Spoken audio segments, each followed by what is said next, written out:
Welcome to running on Reddit, r/EntitledParents, where the entitlement knows no bounds. This morning, I was on my way to school drinking a coffee drink that I make at home nearly every morning. This drink is the best drink for waking up in the morning and for staying awake all day, as a university student typically needs to do. For your information, my morning drink usually consists of 8 shots of blonde espresso, 3 pumps of marshmallow-flavored syrup, topped off with a bit of milk. So, for the most part, it's nearly pure caffeine and sugar. Don't berate me, I know this isn't healthy at all, but it's so damn good. Anyways, I was riding on the bus to go to school, when a friend calls me on the phone, and we were talking quietly for a while. A few stops later, Em gets on the bus with her entitled child, who looks to be about 4-ish. I was talking to my friend and we get into the topic of coffee, and I was talking about my drink. The kid must have heard me mention the marshmallow syrup in my drink, because I see him go to his mother and whisper something in her ear. I hear the mother tell him, "Well, go ask her." Next thing I know, this kid comes up to me with an empty sippy cup and asks me to share my drink with him. I tell the kid no, because it's not good for you. He starts bawling and his mother yells at me, "Well, why don't you share with him?" I tell her this isn't a drink that's good for kids. To which Em replies, "Well, it has marshmallow syrup in it, so surely it's not that bad. Share with him and don't be greedy. You have to share with him." I was in a pissy mood and just wanted to be left alone, so I decided to maliciously comply. I took the kid's cup and filled it completely. This was about half of my drink, so I would estimate 4 shots or so of espresso, and gave it back to the kid. Kid takes the drink and downs it quickly like a champ. "Thanks, miss, that was really yummy," the kid says politely. "You're welcome," I reply back. "See, that wasn't so hard now, was it? My son seems to really like your drink. What was in it so I can make it at home for him?" Em asks. "It's mostly blonde espresso with 3 pumps marshmallow syrup, and a splash of 2% milk," I reply. "You gave my kid espresso. The duck is wrong with you." Em explodes angrily. The bus driver then decides to intervene, and ask if Em is bothering me. So I say yes, and he tells her to leave me alone or to get off the bus. Em shuts up and I enjoy the rest of my ride to school in silence. Have fun with your super caffeinated child, Em. Next time use your brain before allowing your child to beg for a treat from a stranger. For all the entitled mother knew, it could have been a harmful drink which could have caused harm to the young kid. Mother knows best though. My daughter had a friend over for a sleepover last weekend. They're both 13-year-old girls. It was all fairly standard stuff. Watch crappy movies, stay up too late, eat too much junk food, you know the drill. Both kids seemed to have a nice time, and the visiting kid was nice enough for someone else's teenage child, and I really didn't think too much more about it. Until the friend's mother called me Sunday night, absolutely outraged over what I had done while her child was in my care. Was it allowing them to stay up too late? Was it the junk food? Was it the choice of film I allowed them to watch?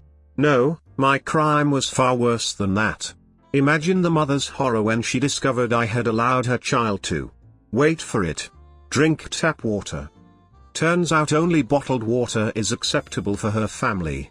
Now, I know some places, there are issues drinking tap water. We live in an area with excellent tap water quality, so I was kind of baffled what the issue was. I told her, our tap water is fine, and your kid didn't say anything at the time, but oh no, that wasn't good enough.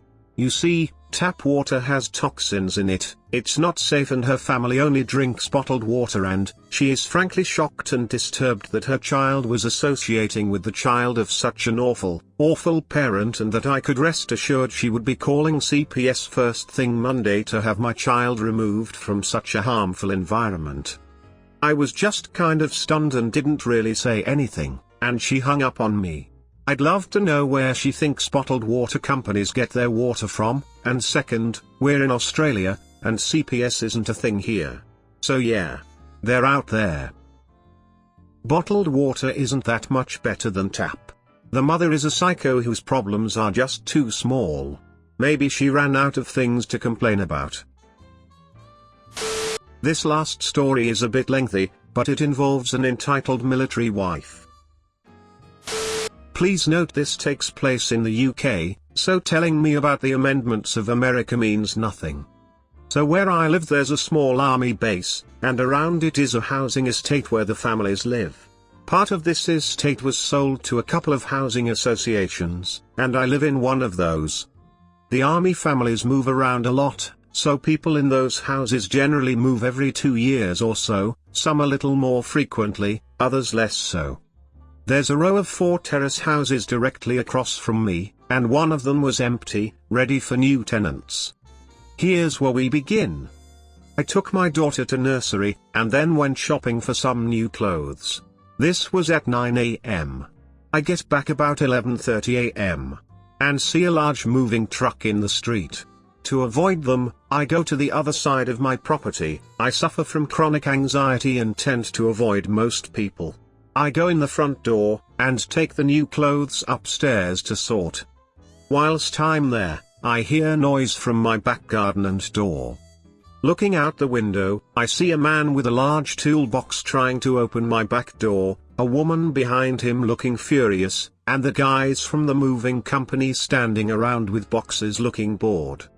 I run down the stairs and open the door, meaning the guy, who I guessed was a locksmith, practically fell through the door into my kitchen. He was surprised of course, and after looking around he was confused, because clearly, someone already lived here. The woman then sighs dramatically and thanks me for finally turning up, because they've been there since 8 AM trying to get in. She just wants to get her stuff in so she and her kids can sleep. She waves the moving guys forward, and then goes to get her kids out of her car. I'm busy trying to stop the moving guys from coming in with boxes, and her 2 kids, about 3 and 6, come charging into my garden. I've got a slide, swing, small trampoline and Wendy house there for my daughter to play with. I yell at them all to get out of my garden and stay away from my house. One of the movers looks in the window to my living room, sees all of my furniture in there, and waves his team back to the truck. His team leader pulls out some paperwork and begins going over it. The woman starts yelling at me, telling me I was a liar and a thief among other things. I've lived in this house for 4 years, and tell her such, but she's having none of it. She gets right up in my face, screaming at me, and I'm having trouble not bursting into tears and running away, or decking her. The locksmith tries to calm her down and she starts having a go at him next. I call up the local police station office. There's one in the housing estate, but it generally only caters to the army people and such. I figured calling them to deal with her was the best solution. They arrive after a few minutes and take the woman aside. Her kids are still playing on my daughter's things, so I tell them to get off and go to their mother because those toys don't belong to them. They go reluctantly, and when their mother notices she begins yelling again. Apparently, those toys aren't mine, they were put there by the army for her kids because her husband is such a wonderful soldier. That this is her house and I'm just some squatter trying to steal it from her. This is when the movers come over and tell her this is the wrong address. She's moving into number 4, and this is number 14. She goes very silent, grabs her kids and leaves the garden. I call out to ask her if she's going to pay for the damage done to my garden, grass torn up by her kids and the movers, my door, from what looks like footprints trying to kick it in and the scratches from the locksmith, my bushes by the gate, movers and her yanking at them whilst waiting for the locksmith. She tells me no, because she's done nothing wrong. Which is when I inform her that I have cameras installed that would have seen the whole thing. I ask the officers if they would like to view the footage, and one of them watches the whole incident take place once I bring out my laptop, which both cameras are linked to, and he says he doesn't have anything to collect the footage just now, but he'll come back later to get it. He also tells me that he will have to report the woman's behavior to the base, as a family's bad behavior can have repercussions for their soldiers too. It's now 5 PM, the officer was here collecting copies of the footage in case it was needed, and might be shown to certain army officials as an example of her behavior. Husband turned up about an hour ago, and there was a huge argument across the street. Everyone could hear it, but not exactly what was being said. Either way, this family hasn't exactly had a good start to their time here. I can only hope they move away soon so I won't have to deal with that woman again.